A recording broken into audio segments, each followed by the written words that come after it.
press conference with the vice president. That's how powerful our press credentials are. They're real. This is no joke, folks. When you get CAGI press credentials, they're real. It's not a joke. It's not some Looney Tune thing like the Captain Midnight decoder ring. No, this is a real news and commentary program. We have real press credentials. We put out a real newsletter. Soon we hope to be a newspaper. This is no joke. When you join CAGI, you're expected to gather intelligence, information, news. If you'd like to join CAGI, send $45 to Stan at the address we've already given, Post Office Box 889, Camp Verde, Arizona, 86322. Or give him a call, 602-567-6109. Now, if you're unsure about all this, just ask him for a packet of information, and he'll be happy to send it to you.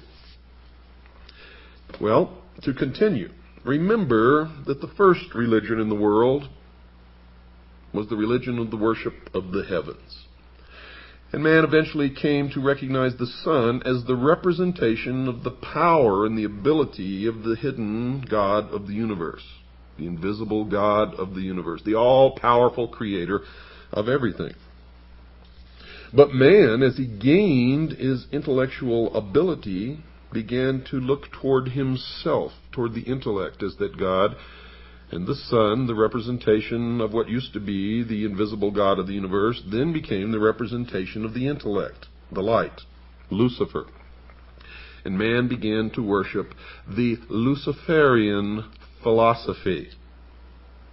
He believed, these people who call themselves the guardians of the secrets of the ages, and still believe, that man was held prisoner in the Garden of Eden by an unjust, vindictive, and very cruel God, the God of the Bible, and that he was set free from the bonds of ignorance through the gift of intellect given to him by Lucifer through his agent Satan. Now, many people believe that Lucifer and Satan are the same individual entity, and they may be. I don't know the answer to that.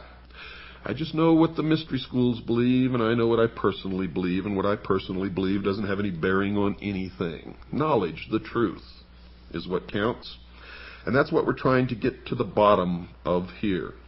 Now, eventually, this philosophy of worshiping the intellect, or wisdom, or the mind, became known as Gnosticism.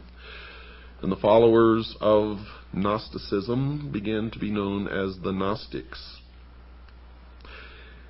An extraordinary number, folks, of exceedingly bizarre talismans and inscribed stones bear witness to the power of the secret Gnostic organizations which flourished in various forms during the few centuries immediately before and after the rise of Christianity in the Middle East. You see, one of the oddest emblems of these schools was the figure of Abraxas. Now, that's a human body clothed in a Roman soldier's garb, wielding a battle axe as if threatening an enemy. Now, in its left hand, it carried an elliptical shield upon which the words of power Iao and Sabaoth were sometimes written. The head of this fearsome being was that of a cock with open beak. Now, that symbolized the rising of the morning sun, because the cock crows with the sunrise. For legs, it had twin serpents. The serpent throughout history has always been a symbol for wisdom, the gift of intellect, coiling to either side. Underneath the figure sometimes lay a conventionalized thunderbolt. Now, who was Abraxas? His name, in accordance with Kabbalistic computation, is decoded to mean 365. Isn't it absolutely incredible that every single time we investigate one of these, it leads directly to the sun? For 365 days are the number of days in the year, or the exact number of days that it takes the earth to make one revolution around the sun. Amazing. There was no god or idol belonging to the society, and this is where man made the transition from worshiping a god to worshiping the mind. The Abraxas figure merely represented the aspects of power which went to make up the supreme intelligence, the all-power. The body was man himself. The bird stood for intelligence and the hailing of light, illumination, which is the cock's habit at dawn. The tunic represented the need for struggle or revolution, socialism. The arms, the protection and power given by the dedication to the gnosis, or knowledge.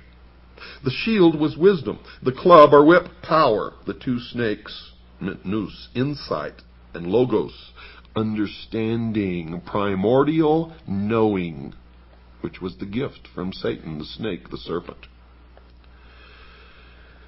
By means of this diagram, Gnostic teachers inculcated the theory that man comes to his full power by developing certain facets of his mind. He must struggle to arrive at gnosis. But this knowledge is of the mystical kind and is not the mere collection of facts. You see, great stress was laid upon personal mystical experience, to and through which the initiate was guided under conditions of great secrecy. The Gnostics did not confine their studies or their teachings to any one religion, but borrowed illustrations from all that were accessible to them. This caused them to be considered Christians, heretics, Jews who were trying to undermine Christianity, remnants of the Persian sun worshippers.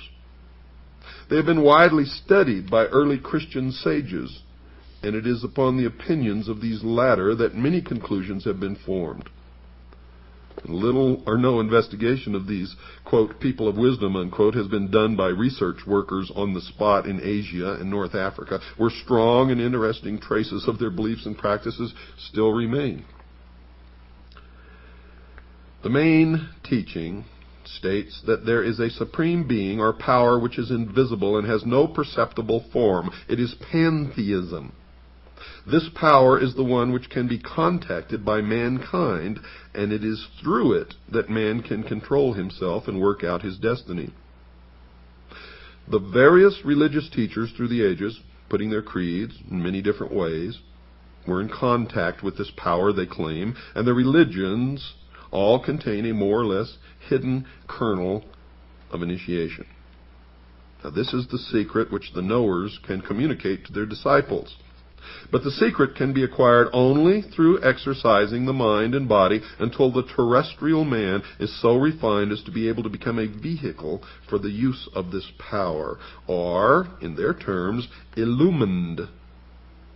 Eventually, the initiate becomes identified with the power, and in the end he attains his true destiny as purified personality, infinitely superior to the rest of unenlightened mankind, to the state of apotheosis, where he himself is God.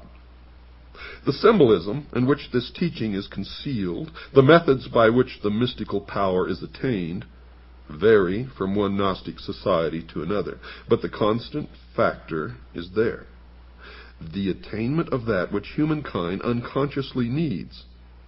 You see, the Gnostic claims that within every man and woman there is an unfulfilled urge which cannot be given any proper expression in the normal way, because there is no social means by which it can be fulfilled. This feeling has been put into man in order that he may seek the fulfillment which the Gnostics can give him. His search for completeness in love, trade, professions, theology is vain and unsuccessful. The theories of the various schools, folks, of Gnosticism with which the Christian clerics came into contact are very much secondary to the rituals and practices which are used to produce the gnosis, the enlightenment, the illumination. This has not been fully understood by too many people who devote much space in trying to work out the beliefs of the knowers by a perusal of their writings or by reports which have been given them by others, simply, folks, because they do not understand the symbolism. It is not clear to them. It is veiled. It is the esoteric wisdom. What were and are the Gnostic practices? Well, first, discipleship, and the inculcated belief that the initiate must struggle, must devote himself as much as possible to the identification with the power which inspires all. Secondly, there are two kinds of men: those who are